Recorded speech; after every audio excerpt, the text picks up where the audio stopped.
నేను వేరే చూసిన. రేపు నేను ఇండిపెండెంట్ గా నిలబడతా అంటుంది. సరే, నువ్వు ఇండిపెండెంట్ గా నిలబడతా అంటే ఎవరికి అబ్జెక్షన్ లేదు. మీ తల్లిదండ్రి బాగా డబ్బు సంపాదించవచ్చు, రేపు అవసరం అనుకుంటే ఎమ్మెల్యేగా నిలబడి నేను ఎమ్మెల్యే అయితా అని నీకు ఒక ఆశ ఉంది. ఆశ ఉండడంలో తప్పు లేదు అనేది నా ఉద్దేశం. కానీ ఒక తెలంగాణ రాష్ట్ర ముఖ్యమంత్రిని పట్టుకొని నువ్వు అనడము, నీకు ఒకవేళ ఏజ్ ఫ్యాక్టర్ అనుకుంటే నీకు ఆల్మోస్ట్ ఆల్ ఒక చిన్న అయినా అన్న ఏజ్, నువ్వు అన్నకో చిన్న ఆయనకో నువ్వు ఇచ్చే మర్యాద ఇదేనా? ఒకటి. రెండోది, సరే ఏజ్ పరంగా పక్కన పెడితే ఈరోజు తెలంగాణ రాష్ట్రానికి ముఖ్యమంత్రి రేవంత్ రెడ్డి గారు ముఖ్యమంత్రిగా ఉన్నాడు. ముఖ్యమంత్రి పదవి కన్నా నువ్వు మొత్తానికి ఏమన్నా మర్యాద ఇస్తున్నావా? లేదు. నువ్వు ఏదో హైకమాండ్ కు మించిన హైకమాండ్ లాగా నువ్వు మాట్లాడడం అది ఎంత మట్టు కరెక్ట్? నీకు ఎవరు ఇచ్చిండ్రు ఆ చొరవ? ఎవరు ఇచ్చిండ్రు ఆ రకంగా మాట్లాడమని చెప్పి నీకు గైడెన్స్ ఎవరు ఇచ్చిండ్రు? నువ్వు ఇప్పుడు జనసేనకు పోతా లేకపోతే బీజేపీకి పోతా అనుకుంటే అది నీ ఇష్టం.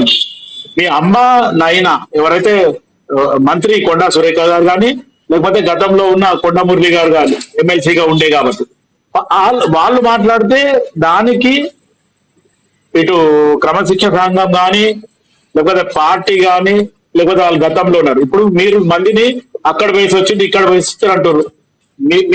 మీ అమ్మ అయినా సరే మీ నాయన అయినా సరే మీరు కూడా బీఆర్ఎస్ పోయినరు, దాని తర్వాత వైఎస్ఆర్సీపీ పోయినరు, మళ్ళీ ఇప్పుడు గర్వాపసిలో కాంగ్రెస్ కి వచ్చిండ్రు. మళ్ళీ కూడా కాంగ్రెస్ పార్టీ మీకు ఒక మంచి సముచిత స్థానం కల్పించినప్పుడు నీ వ్యాఖ్యల వల్ల ఈరోజు మీ అమ్మ మంత్రి పదవి పోతుంది అంటే రేపు అధికారం ఉండదు అనే ఆలోచన కదా. ఇప్పుడు ఈ రోజు ఒక బ్యానర్ గురించి ఇప్పుడే మీరు పెట్టిన వీడియోలో మాట్లాడింది చూస్తాం. పొన్నం ప్రభాకర్ గారి గురించి లేకపోతే జగ్గారెడ్డి గారి గురించి ముఖ్యమంత్రి ఒక రకంగా ఆ పోస్టర్లు ఎవరు వేసిండ్రు ఏంది అనేది ముఖ్యమంత్రికి సంబంధం ఉండొచ్చు, ఉండకపోవచ్చు. కాకపోతే ఒక చిన్న వివరణలో ముఖ్యమంత్రి రేవంత్ రెడ్డి గారు కూడా ఆ వరంగల్ పోయి ఆ సభలో మాట్లాడినప్పుడు ఈ రేవూర్ ప్రకాష్ రెడ్డి గారి గురించి కూడా మాట్లాడాల్సిన అవసరం లేదనేది నా ఆలోచన. ఎందుకంటే ఇప్పుడు ఏమో ఎలక్షన్స్ లేవు లక్ష్మీనాథ్ గారు. ఇప్పుడు ఆల్రెడీ 2.5 years ఇంకా టైం ఉంటది కాబట్టి ఇప్పుడే ఆ మాట మాట్లాడాల్సిన అవసరం లేదు. అక్కడికి వచ్చే వరకు నేను కొండా సురేఖ గారిది కూడా నేను ఇంతకుముందు కూడా ఫోన్ లీక్ అయింది. ఆ లీక్ లో మాట్లాడడం ఎట్లుందంటే మొత్తం వాళ్ళిద్దరి మధ్యన కూడా ఒక ఘర్షణ పరంగానే ఉంది. వాళ్ళ క్యాడర్ గురించి వాళ్ళ నాయకుల గురించి మొత్తానికి అక్కడ ఘర్షణ జరుగుతుంది, లేకపోతే వాళ్ళ మధ్యన ఒక విభేదాల్లాగా ఉన్నాయి అనేది ఇప్పుడు అక్కడ మొత్తానికి ఆధిపత్య పోరు, లేకపోతే నువ్వా నేనా అనే రకంగానే కొండ ఇటు వీళ్ళు ఆలోచించేది ఏమంటే ఎప్పుడు కానీ ఒక మంచి ఆలోచించి ఇది చేయాలి తప్ప ముఖ్యమంత్రి అనేది కూడా నువ్వు ఆలోచించకుండా. ఇంకొకటి లక్ష్మీనాథ్ గారు, ఏం గతంలో హైకమాండ్ కి నేను ఒకటి లెటర్ రాయడం జరిగింది. ఎప్పుడు 2002 నుంచి 2012 వరకు. దాంట్లో ఒక లెటర్ ఏం రాస్తా అంటే ఒక్క ఫ్యామిలీలకి ఒకటే టికెట్ ఇవ్వండి. ఆ టికెట్ ఎవరికైతే ఎమ్మెల్యే ఎంపీ మినిస్టర్ అయిన తర్వాత ఆ ఫ్యామిలీలకి ఒక 15 సంవత్సరాల వరకు ఇంకొకరికి ఎవరికి కూడా ఇవ్వద్దు. ఎందుకంటే నాలాంటి కార్యకర్తలు ఒక 40 సంవత్సరాల నుంచి పార్టీకి అంకిత భావంతో పనిచేసిన వాళ్ళు చాలా మంది ఉన్నారు కాబట్టి అన్ని కాన్స్టిట్యున్సీలలో ఉన్నారు. మొత్తం తెలంగాణ అనుకోవచ్చు, ఈవిడ గ్రేటర్ హైదరాబాద్ లో 15 కాన్స్టిట్యున్సీలు అనుకోవచ్చు. చాలా మంది 30 నుంచి 40 సంవత్సరాలు పార్టీకి పనిచేస్తూ ఏ రకమైన ఒక్క పోస్ట్ లేకుండా ఉన్నారు. అయితే మొత్తానికి ఒకటే ఫ్యామిలీలో ఇద్దరికి ముగ్గురికి ఇస్తే రేపటిదని వీళ్ళ అవకాశం కోల్పోతుందని చెప్పి నేను లెటర్ ఇస్తే హైకమాండ్ చింతన్ సభలో ఒక డిక్లరేషన్ చేసింది 2012. కాంగ్రెస్ పార్టీ నుంచి ఒక ఫ్యామిలీలో ఒకటే టికెట్ ఇస్తాము, రెండో టికెట్ ఇయ్యమని చెప్పి అనౌన్స్ చేయడం జరిగింది. దాని తర్వాత 2014 కానీ 2018 కానీ ఎవరికి ఇయ్యలే. ఒక ఉత్తమ్ కుమార్ రెడ్డి, ఉత్తమ్ పద్మావతికి తప్ప ఈ 2 టికెట్లు ఇచ్చింది, ఎవరికి ఇవ్వలేదు. కానీ మొన్న 23-24 లా ఒక్కొక్క ఫ్యామిలీలో 3-4 ఇట్లా ఇచ్చుకుంటూ పోయింది. కాబట్టి అది కాంగ్రెస్ పార్టీ హైకమాండ్ చింతన సభలో మేము ఇయ్యమని చెప్పిన తర్వాత తెలంగాణ రాష్ట్రంలో అట్లా ఇవ్వడం జరిగింది. దాంతో ఒక నిజంగా కూడా పార్టీకి అంకిత భావంతో పనిచేస్తున్న వాళ్ళు, లేకపోతే కష్టకాలంలో ఉన్న వాళ్ళు, పార్టీ అధికారంలో లేనప్పుడు పార్టీకే పనిచేసిన వాళ్ళకి ఈరోజు పదవులు లేకుండా పోయినాయి. ఆ రకంగా ఆలోచిస్తే మొన్న కాంగ్రెస్ పార్టీ అధికారంలోకి వచ్చిన తర్వాత కూడా ఎవరికి పడితే వాళ్ళకి కూడా పదవులు ఇవ్వడంతో శివకుమార్ ఏదైతే మీరు ఇప్పుడు మాట్లాడారో, ఇప్పుడు కొండా సుస్మిత ఆవిడ కూతురు సురేఖ గారు కానీ లేదంటే మురళీ గారు మాట్లాడితే మనం తీసుకోవచ్చు అన్నారు. ఇదే విషయంలో బీఆర్ఎస్లో నుంచి బయటకు వచ్చేసిన తర్వాత కల్వకుంట్ల కవిత గారు మాట్లాడిన అన్నింటినీ కూడా కేసీఆర్కి బీఆర్ఎస్ పార్టీకి ఆపాదించారు కదా మీ పార్టీ నేతలు. నేను డైరెక్ట్గా మిమ్మల్ని అంటలేదు, మరి అప్పుడు అలా ఎందుకు ఆలోచించరు? మరి ఈ రోజున సుస్మిత గారిని వేరుగా వాళ్ళని వేరుగా చూడాలని కాంగ్రెస్ నేతలు ఎలా చెప్తున్నారు అనే వాళ్ళకి ఏం చెప్తారు మీరు? ఇప్పుడు నేనేమంటున్నా లక్ష్మణ గారు, కవిత విషయం ఆలోచిస్తే కవిత కేసీఆర్ కూతురు. ఆమె ఉద్యమ కాలంలో వచ్చింది 2008, 2007, 8, 9 ఆమె ఉద్యమ కాలంలో వచ్చింది.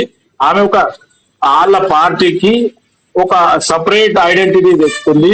ఆమెకి కేసీఆర్ కూతురు అని చెప్పి మన విజయాలయ గారి అసంటోళ్ళకి వచ్చే పదవులు కూడా రాకుండా వాళ్ళ పార్టీకి అంకిత భావంతో పనిచేస్తున్నారు. ఇటు ఎంపీ అయింది, తర్వాత ఆమె ఎంపీ టికెట్ పోయిన తర్వాత ఎమ్మెల్సీ అయింది. ఆ సొంత పార్టీలో ఆమెకు ఉండే అవకాశం లేదు అన్నందుకు ఆమె ఈరోజు బయటికి పోయి పార్టీని వదిలేసి ఆమె సొంత పార్టీ పెట్టుకొని మాట్లాడుతుంది. ఒకవేళ ఆ రకంగా ఆలోచిస్తే సుష్మిత కూడా ఆ రకంగానే ఆలోచించాలా.